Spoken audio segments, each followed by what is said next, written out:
Buenas noches de nuevo, estamos aquí de vuelta en Acción Positiva con el doctor Arturo Sánchez, médico epidemiólogo de una reconocida trayectoria y que ha contribuido mucho con su experiencia y conocimiento y aportes al desarrollo de esta especialidad en Guatemala y al desarrollo también de su aplicación en el área de la salud pública.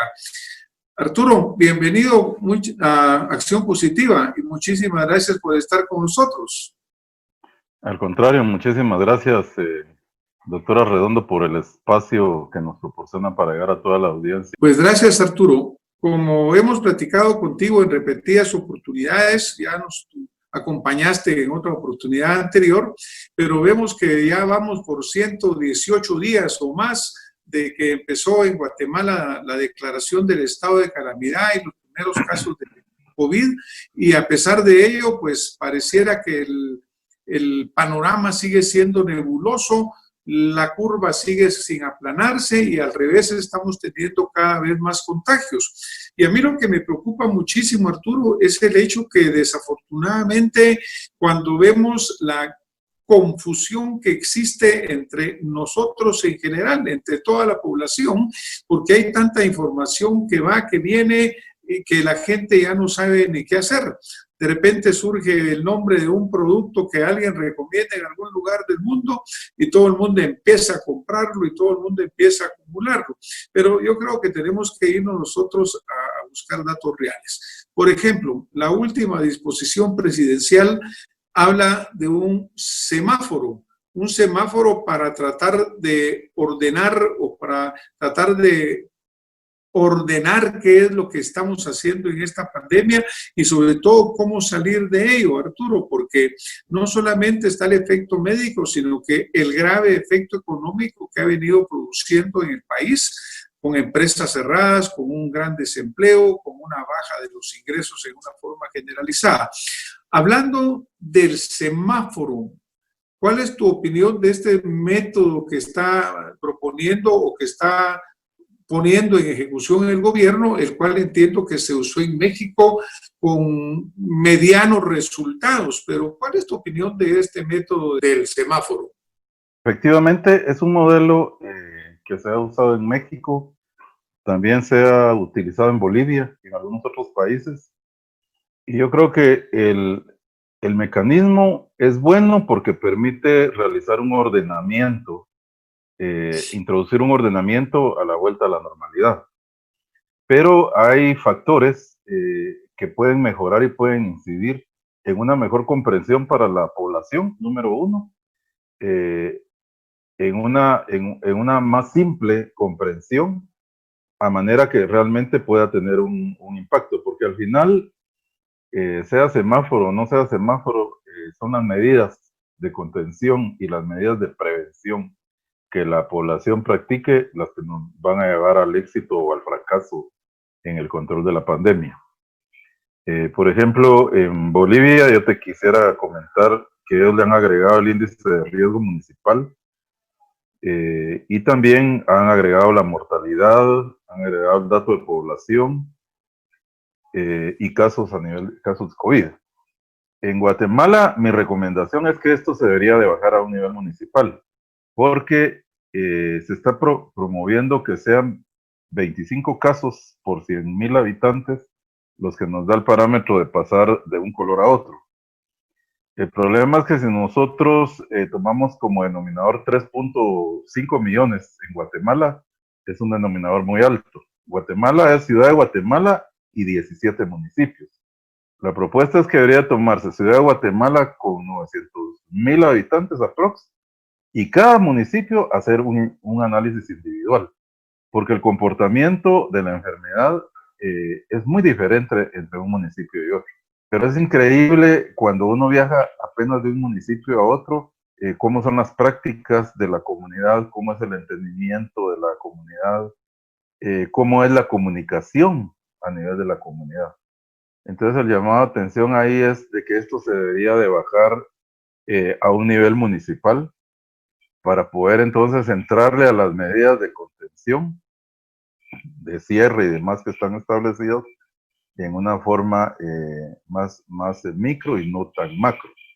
Yo creo que lo que tú mencionas es algo fundamental y yo entiendo que por las explicaciones que nos dieron durante la presentación de este tema del semáforo, pues obviamente incluso el señor presidente hablaba de los 241 municipios que tienen muy bajo o que están en amarillo, pero obviamente tú sabes que en estadística se puede decir cualquier barbaridad y se puede hacer cualquier dato engañoso, porque también acá algo que va ligado a esto totalmente de la mano es el número de pruebas que se están realizando, Arturo. Nosotros sabemos de que de acuerdo a números que se hacen mundialmente o de acuerdo a estimados mundiales, por lo menos el mínimo serían 5,000 pruebas diarias para tener un valor estadístico. Pero esas 5,000 pruebas diarias deberían distribuirse en los 340 municipios, porque si no las distribuimos así, como tú dices, es imposible.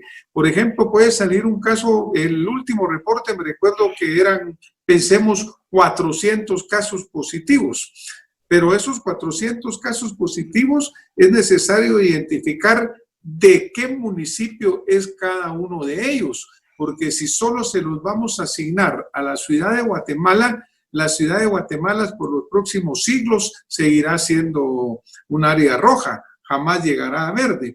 Entonces yo sí creo fundamental ese señalamiento que tú haces, que debe ser los 340 municipios deben de ser medidos individualmente y las pruebas también deben ser estadísticamente suficientes por cada municipio para que realmente el dato tenga un valor, si no, cero valor. Sí, si hay, no otro, hay otro aspecto ahí, Francis, y es el hecho de que, por ejemplo, el día de ayer se reportaron 387 casos, pero únicamente se hicieron 1089 pruebas. Eso nos da un índice de positividad, de aproximadamente 35-36%. Cuando nosotros vemos la distribución de ese número de casos, que parecen pocos, vemos que la principal carga la tiene Guatemala, ¿verdad? Con el 68%. Sin embargo, la información no nos permite ver cuántas pruebas se hicieron en Guatemala. Porque puede ser que si el 80% de las 1089 muestras se hicieron en Ciudad de Guatemala, obviamente la mayor carga de casos va a ser para Ciudad de Guatemala. Entonces, fuera del número de casos, es importante también hacer un análisis del porcentaje de positividad, porque si tú te das cuenta, en los últimos días, aunque han habido altos y bajos en el número de casos, el porcentaje de positividad ha estado entre el 36, 45 y llegó un día hasta el 52%, que es bastante alto, ¿verdad? Entonces es más importante ver los números, no ver números brutos y enteros, sino verlo desde una perspectiva de razonamiento, como una razón. Y por eso también es un llamado de atención para que esta información sea un poquito más analizada, porque solo con números fríos es difícil hacer una interpretación. Es correcto el hecho de que cuando nosotros hablamos de un semáforo deberíamos de poner igualdad de condiciones para todos los municipios, es decir, mismo número de pruebas, ¿verdad? La toma de la muestra debería estar igualmente capacitado nuestro personal para evitar que hayan falsos negativos, mismo número de pruebas, mismo número de personal, de una manera que esto sea equitativo, y eso sí nos va a poder dar una razón de cómo un municipio va avanzando hacia la nueva normalidad. Algo importante también, Arturo, es el hecho del tipo de pruebas que se está haciendo, porque actualmente ahí también hay una gran confusión en el sentido de que se ofrece todo tipo de pruebas, se ofrecen todo tipo de resultados. A mí me gustaría que tú nos dijeras específicamente cuál es el tipo de prueba más confiable que debe de hacerse el ciudadano, la persona, para detectar el proceso activo del virus. y que nos hicieras un resumen de cuáles son ese tipo de pruebas que hay que hacer y cuál en qué momento. Sí, definitivamente la prueba más confiable, la prueba de oro, el gold estándar es y sigue siendo el PCR, ¿verdad? ¿Por qué PCR? Porque PCR nos permite identificar el virus en un tiempo real y nos permite hacer un diagnóstico y la detección de la infección desde los periodos tempranos, ¿verdad? Desde los primeros días del contagio de la enfermedad nosotros podemos detectar a través de PCR al virus, ¿verdad? En el individuo. Luego tenemos los antígenos, que los antígenos se han usado, pero la misma OMS no lo recomienda como un método de diagnóstico, sino realmente la OMS lo que está hablando es que estos métodos deberían delegarse para estudios. Por ejemplo, en cuanto a la detección de antígenos, la OMS no lo recomienda actualmente, el uso de estas pruebas de diagnóstico rápido de detección de antígenos para la atención del paciente, aunque se recomienda encarecidamente la investigación de su rendimiento y utilidad diagnóstica potencial. Por ejemplo, yo hice una revisión internacional y quiero poner de ejemplo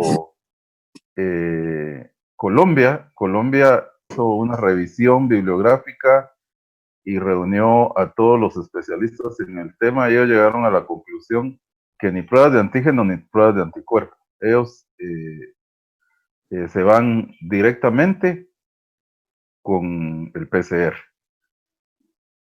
La otra prueba que existe es la prueba de anticuerpo, ¿verdad? Igualmente, la prueba de anticuerpo OMS la recomienda para estudios de investigación epidemiológica, vigilancia de la enfermedad, estudios de tamizaje, ¿verdad? Pero no la recomienda como un diagnóstico rápido de detección en el caso de coronavirus. Entonces, realmente, aquí, por ejemplo, lo que yo entiendo que el espíritu de introducir pruebas de antígenos por parte del Ministerio de Salud es incrementar el número de pruebas. Hay que tomar en cuenta que estas tienen un porcentaje de falsos negativos, es decir, pacientes que teniendo el virus nos va a dar negativa la prueba. Entonces a estos pacientes se le hace el antígeno y si hay una sospecha de que realmente el virus esté en el paciente, pasamos a PCR, ¿verdad? Claro. Pero recordemos, perdón, que hay un alto porcentaje, muy alto porcentaje de pacientes que son asintomáticos, ¿verdad? Doctor, como bien lo señalas, hay un número de pacientes que son asintomáticos y estos pacientes, pues aquí es donde en otros países del mundo, por ejemplo Corea, por ejemplo Taiwán, por ejemplo los que han tenido un éxito grande en Nueva Zelanda, ha habido una búsqueda activa de pacientes, incluyendo pacientes asintomáticos, lo cual habla de una gran cantidad de pruebas de PCR que se han venido efectuando, pero no esperando que el paciente llegue sintomático, sino que la búsqueda activa, que es lo que deberíamos de tener. Así que ahora me preocupa un poco que se esté usando la prueba de antígeno, que tiene hasta un 35-40% eventualmente de falsos negativos, y que esto haga que sea necesario pasar a un PCR, porque muchas personas van, se hacen su examen, les dan un negativo y tienen que hacer la siguiente, o peor todavía, le dicen que están negativos y resulta que a lo mejor son positivos. Así que ese punto es bien importante, Arturo, de que lo enfaticemos para que la población sepa qué prueba tiene que hacerse y lo haga con la confianza de que el protocolo se está cumpliendo adecuadamente y además que los laboratorios estén en plena capacidad, porque ahora hemos visto un surgimiento enorme de oferta de pruebas, incluso te las llevan a domicilio, incluso se está comercializando demasiado. Y yo creo que es algo que tiene que ser manejado con muchísima seriedad y profesionalidad, ¿no te parece? Sí, es correcto. Hay experiencias en otros países donde se ha abierto tanto la oferta de la prueba que se ha caído un grave error, ¿verdad? Que es ofrecer pruebas que no tienen los estándares de calidad adecuados. Entonces yo creo que al igual que como cualquier medicamento, las pruebas deberán de pasar por una etapa de validación, ¿verdad? El personal una etapa de capacitación y tener un celo en cuanto al uso de pruebas que no sea PCR, ¿verdad? Porque esto definitivamente podría abrir la puerta a complicaciones que no queremos ver en el futuro. Tú tocabas un tema muy importante y es el hecho de que toda la atención, toda la comunicación del problema se ha hecho de arriba hacia abajo. Cuando nosotros, la salud pública, nos ha enseñado que los problemas deben resolverse conjuntamente con la comunidad. Y este es un llamado de alerta también porque es sumamente importante, Francis, que el abordaje del coronavirus, al igual que cualquier otra epidemia viral, llámese dengue, zika, chikungunya, debe ser un abordaje desde el nivel comunitario, con una amplia participación de la comunidad, incluyendo a todas aquellas organizaciones de base social, incluyendo a COCODES, COMUDES, municipalidades. En ese sentido, nosotros consideramos que el abordaje del coronavirus en Guatemala debe ser un abordaje a través de un programa de comunicación para cambio de comportamiento. Este programa debe incluir una búsqueda activa, ¿verdad? A través de la visita de casa en casa. Y esto nos permitiría inclusive ampliar el radio de atención a la detección de otras enfermedades, que por más está decirlo, están quedando en el olvido en este momento porque todo el esfuerzo se ha centrado en coronavirus.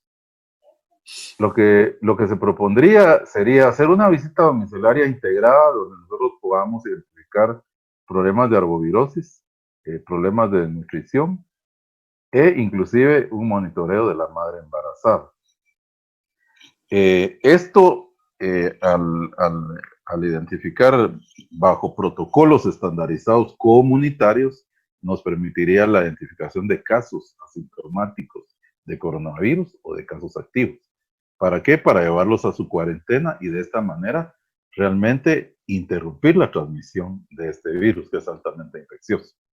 Aquí lo que nosotros debemos procurar desde la óptica saludista es minimizar las muertes, ¿verdad? Ese debe ser la óptica, al final el objetivo principal. Y eso lo vamos a lograr a través de una atención inmediata del paciente y a través de la identificación y detección de pacientes sintomáticos y no asintomáticos para con ello romper la transmisión, del coronavirus.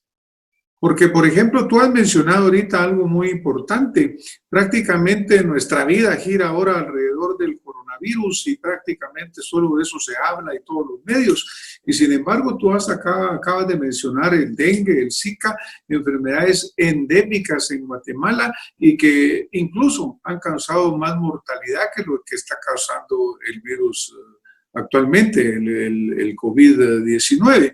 Entonces, realmente, una de las grandes debilidades que hemos tenido en Guatemala ya tradicionalmente, por ejemplo, yo sé que el área de epidemiología del Ministerio de Salud Pública está debilitada. En vez de fortalecerse, se ha venido debilitando. Esas visitas que tú mencionas de ir prácticamente de casa en casa, comunidad por comunidad, verdaderamente ese es el camino real que deberíamos de seguir, no solamente para el COVID, sino que para todas las otras endemias que estamos mencionando.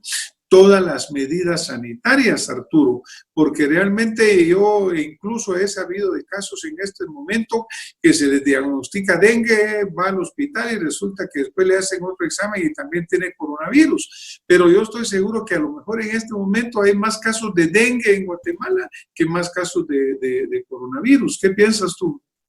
Es correcto. Fíjate que inclusive en este modelo se implementan sistemas de georreferenciación por medio de capas, donde tú puedes, por ejemplo, primero identificas a la familia, después identificas a la casa en un mapa, pero luego en una capa tú puedes tener, por ejemplo, el problema de presencia de criaderos y ahí ver si son criaderos de mediano o de alto riesgo. Eso va a depender si hay presencia de pupa, presencia de larva. Puedes identificar también si hay criaderos que son eliminables o no, ¿verdad? Luego en otra capa puedes identificar casos de coronavirus, si hay casos asintomáticos, sintomáticos, si hay casos en riesgo.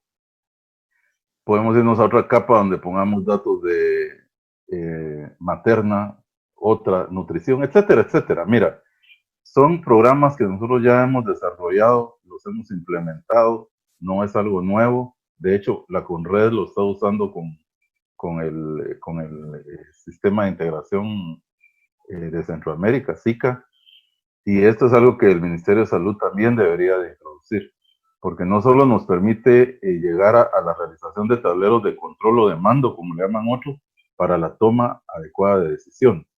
Entonces, mira, lo valioso es que la información fluya de lo comunitario hacia lo gerencial, ¿verdad? Y eso nos va a permitir de verdad identificar dónde está la mayor transmisión, ¿verdad? Número 1. 2, toma de decisiones adecuadas y abordaje correcto del caso. Fíjate que ahí hay 3 elementos sumamente importantes. El país debe contar con una estrategia para reducir la mortalidad y suprimir la transmisión. ¿Cómo vamos a reducir la mortalidad? Bueno, dando un abordaje inmediato, identificación inmediatamente de casos, ¿verdad? Asintomáticos y sintomáticos. Suprimir la transmisión, metiendo a cuarentena a nivel comunitario a todas estas personas.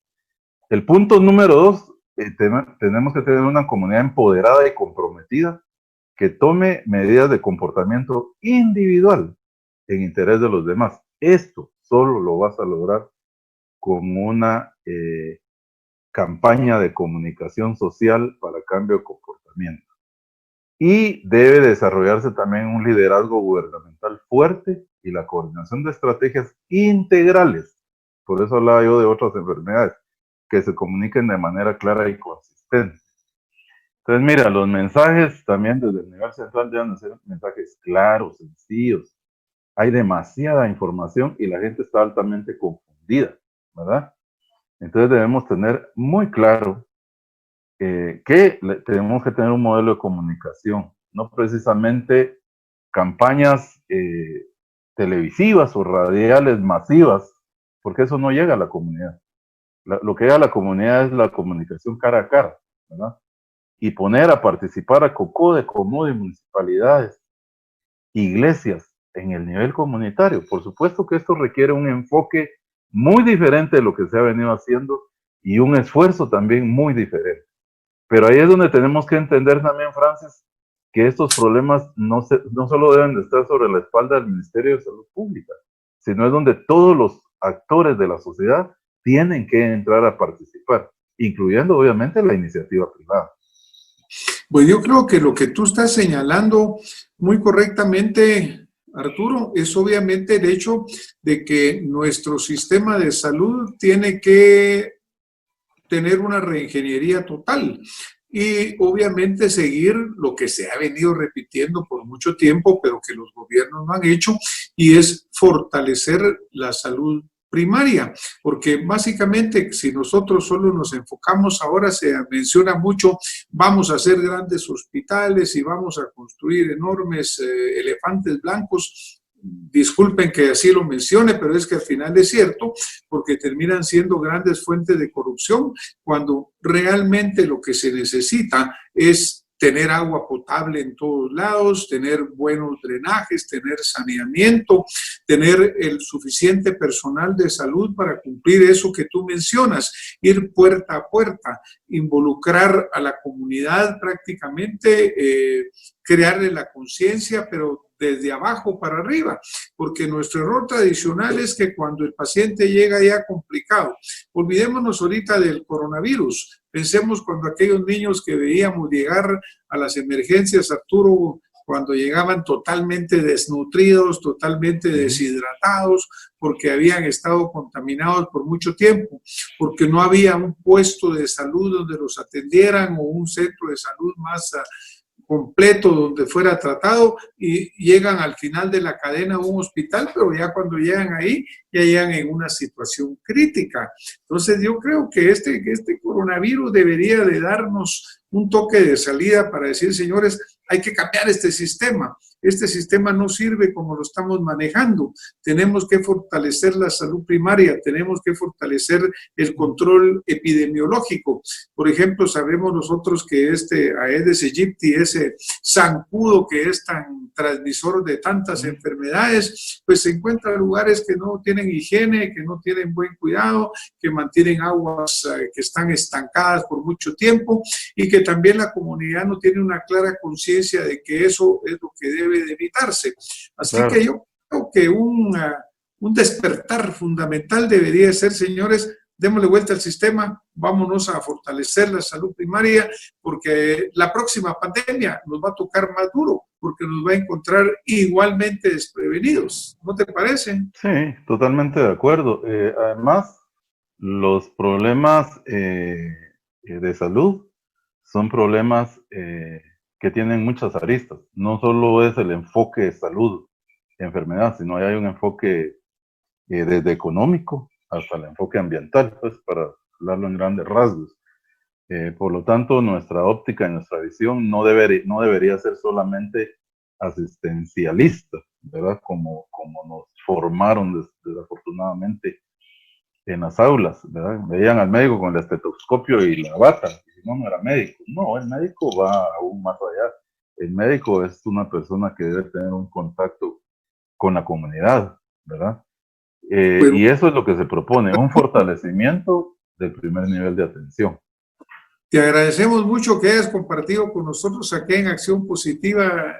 Gracias por todos los comentarios que nos has hecho, has enriquecido pues nuestro conocimiento esta noche.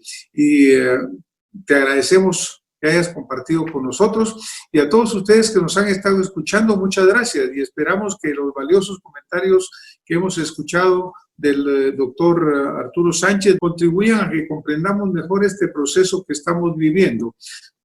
Les agradecemos su compañía, les deseamos feliz noche y estamos con ustedes de regreso la próxima semana con más información valiosa. Muy buenas noches, doctor Arturo Sánchez. Muy buenas noches.